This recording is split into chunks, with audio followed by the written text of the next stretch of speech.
Okay, and we're back, and hopefully with a little bit better audio options. I've tinkered with a couple of things. The test video worked a little bit better. I still hate the sound of my own voice, but I think that's just sort of anybody listening to themselves on recording. So, off screen, I have changed names for anybody who's signed up in the thread. We don't really have any classes unlocked yet, with the exception of a handful of folks from the first mission. But as you can see, I actually ran out of folks right around. Yeah, so we have Charles Radbourne, that llama, no, that Robert Dedford asked for. And from here on down, we've got, let's see, 8, 9, 10 more soldiers as somebody could claim. And in all honesty, some of you are going to die, which means that if any of the rest of you would like to get a soldier named after you, we're going to have well more than 40 soldiers when this is all said and done. Hopefully, however, none of these soldiers will die on this upcoming mission because we're going to go take care of some abductions in Russia. So one thing that Long War gives you that Vanilla does not is a clue as to what kind of map you're going to have. This is not like XCOM 2 where maps are procedurally generated. There's a handful of maps. They occasionally have different starting areas from iteration to iteration, but it's the same pre-generated maps that you'll get each time. So a roadway lent itself fairly well for snipers and gunners, but we don't have any snipers and gunners. What we do have, however,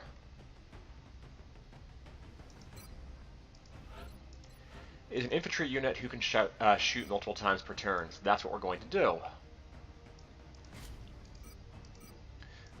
We're going to give Cythereal the battle rifle, which hits harder, but also on the second shot, or if it's her second action of the turn, it has an aim penalty. So she's going to be doing a lot of steadying her rockets, essentially.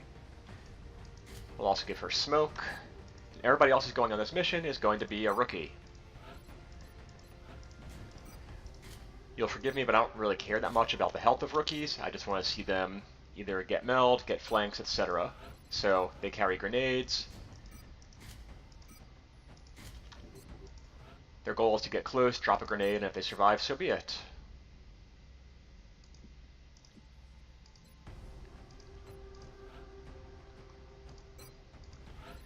Keith Richards is going to be our lucky person that holds the motion tracker.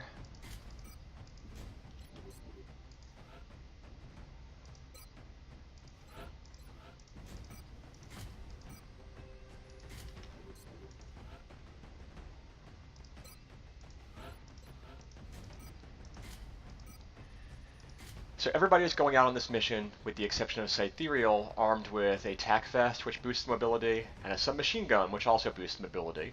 They're not going to have much killing power or survivability, but they can get close to things, drop grenades on them, and that's going to be our whole strategy. Because honestly, trying to hit things with a rookie is basically impossible with a gun.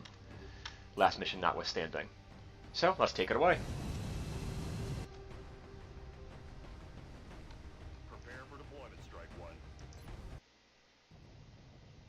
Deploying to Russia for this one. Alien activity continues to surge within several major cities.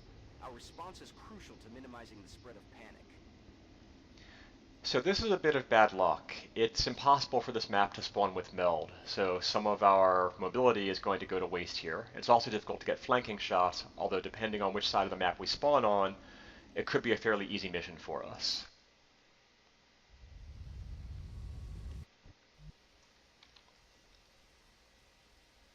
Yeah, this will be fine. Strike team is touching down now. Standing by for your orders. Roger, Big Sky. Reading you 5 by 5. Strike 1 has the green light for deployment. So this is a map that gets used for a council mission later on in the campaign, potentially early on in the campaign, and we get great rewards from that mission. In this case, though, it's being treated as a standard abductions map, in which case the goal is just kill all the aliens, do your best to stay alive. So we're going to charge forward with Richards. And now we're going to turn on our motion tracker, which reveals nothing. We see our own units back here. It goes within a, I think, 5 or 6 tile radius, which means it's probably safe for me to charge up to this heavy cover truck. And you can see there's probably some sectoids either right here or right below in that little pit. But in any event, that does mean we can charge up safely.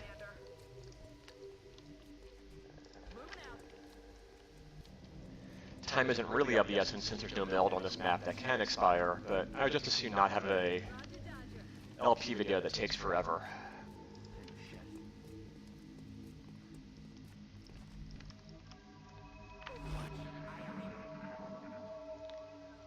think those sectoids are actually down below.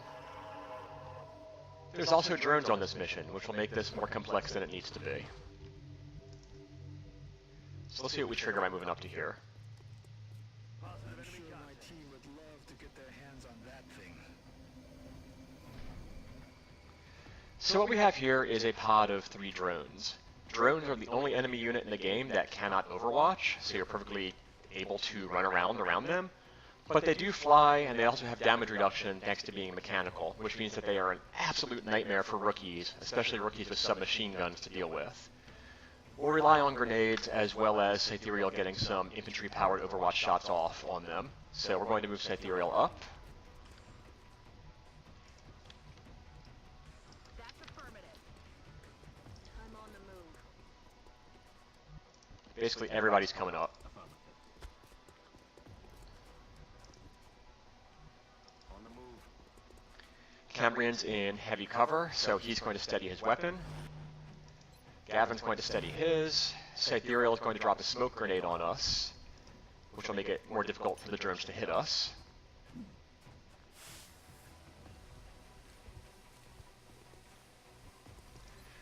Everybody else steadies, except for Keith, who's already up front. He is going to hunker down so he doesn't get himself killed. So the drones should sort of just mindlessly charge at us.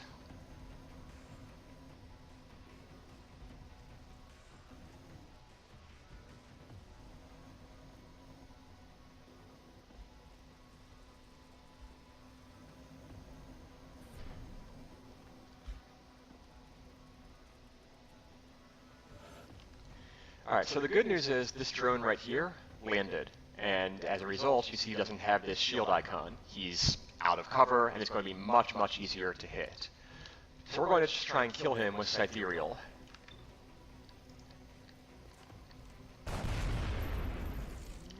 Alright, that takes care of that. Cythereal's not terribly likely to hit with another shot, but let's see what we can do first. We're going to aim for this drone because it's going to be more difficult to kill. Kill confirmed. It's difficult for rookies to hit things, he says.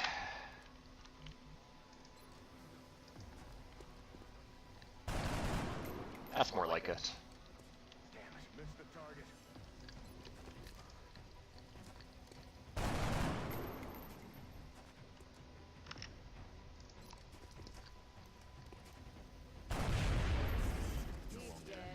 Alright, well that worked like a charm. We wasted the smoke grenade, but that's okay. More importantly, because we killed the drones... Do I still hear more, or is that my headphones ringing? In any event, because we killed the drones, we will get their corpses, and their corpses yield Illyrium and alloys, which is a couple of resources we would love to have early on. So we're going to go ahead and dash Keith forward. Get these sectoids alerted. Because they're really not threatening to us, because all Keith has to do is just hunker down. Meanwhile... Actually, Keith is going to run entirely all the way back here. Yes, Commander. Meanwhile, Cythereal is going to steady for the next turn, and hope that these sectoids come up the ladder to their Overwatch-laden death on the subsequent turn. If not, we'll just start dropping grenades on them.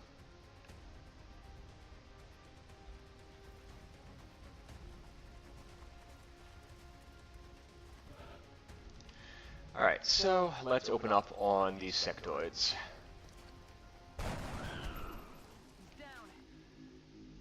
An infantry with steadied aim is actually pretty decent, and any shot he hits on is going to kill with a battle rifle.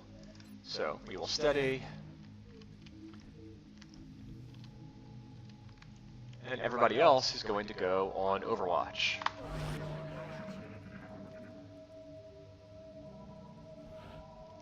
Nothing. We'll do the same play, however.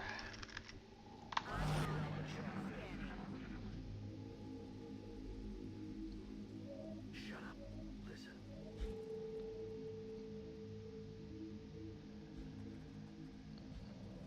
And here comes one for Overwatch traps. Now, none of these shots are particularly good, but if one hits, Target's still up. and there's only 2 damage, then he's going to get a free shot on us. And so is his friend.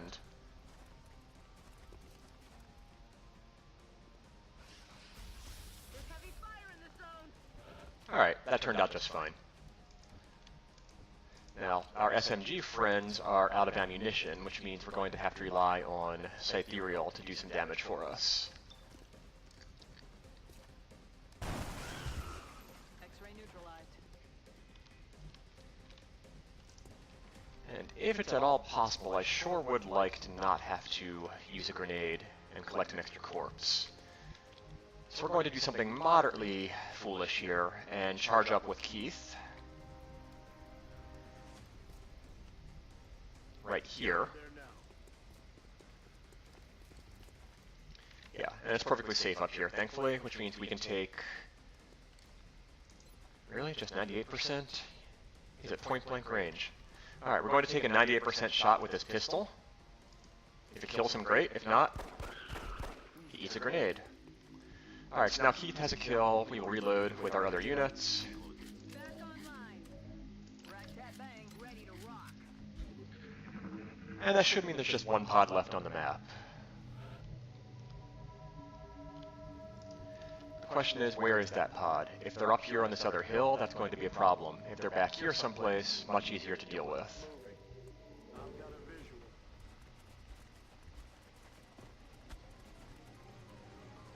Alright, so this should be fine. So fine, in fact, that we can charge up the Lone Badger and get ourselves a nice flank. Oh, I can't see from up there. I wonder why. From here, maybe? Moving. Hmm.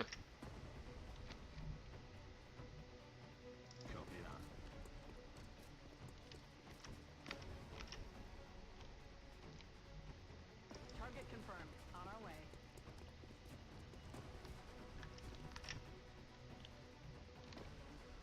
Moving.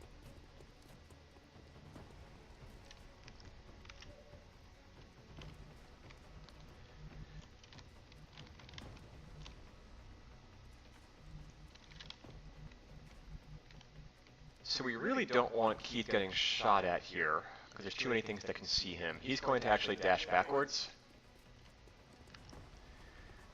Obelisk only has 4 hit points. Getting hit could kill him. We can put McIntyre on Overwatch. Badger's going to need to hunker. And our other 2 units, well, 1 dashed, but we can get another Overwatch on here. And we'll see what things look like after the next turn. Only 2 of them maximally can shoot, because 1 has already used Mind Merge.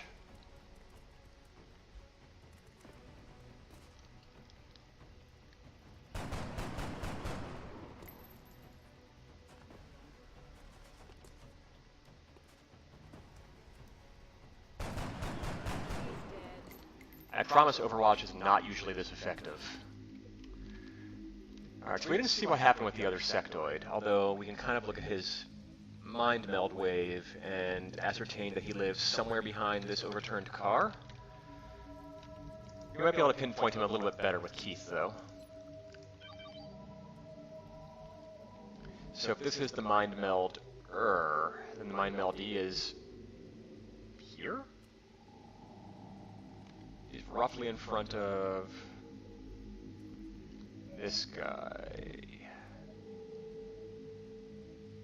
I think he's right around, yeah, we can actually see, because I can't move into this tile. This is where he is. So we're just going to lob a grenade sight unseen, if we can.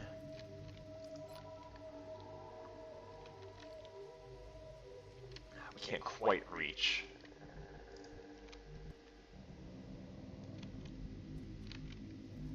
But if we charge forward a little bit, we can. It'll still probably be out of sight. So Keith is going to just lob a grenade right here. He needs to do 4 damage for a kill. Alright, so now we just have this one sectoid in back to deal with. We'll move Obelisk forward. If he can get the kill with a grenade, we'll take it. just out of range.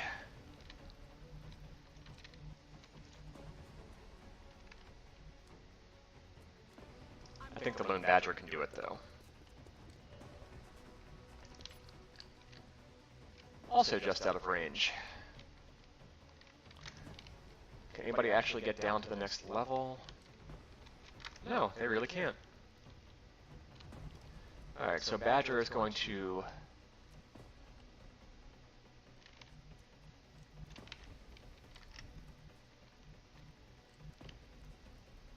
Okay.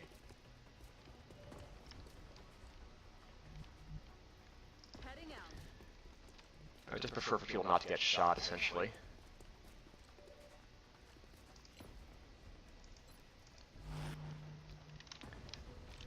So Badger's going to run all the way back.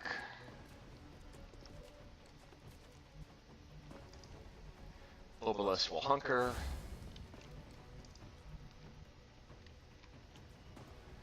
Lost and Delusional will overwatch. And McIntyre will also hunker, actually. What's your play, Sectoid? Alright, so he's going on Overwatch, but he's also close enough that we can just drop a grenade on him, and that'll be that.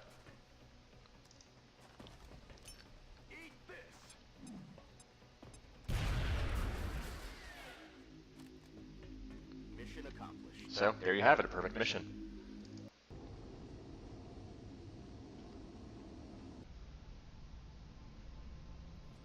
Impressive work, Commander. Our soldiers have to be feeling good after a mission like that. I failed to get McIntyre a promotion, he didn't get any kills, but otherwise that couldn't have gone better.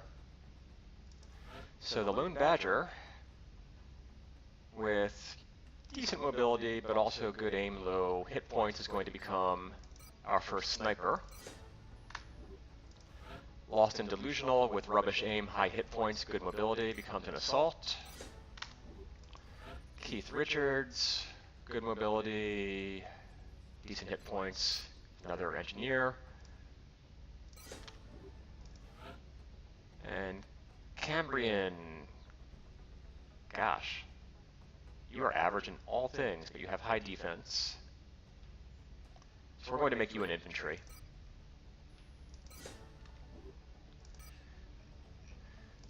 We will keep scanning until our next mission, and then we will call it.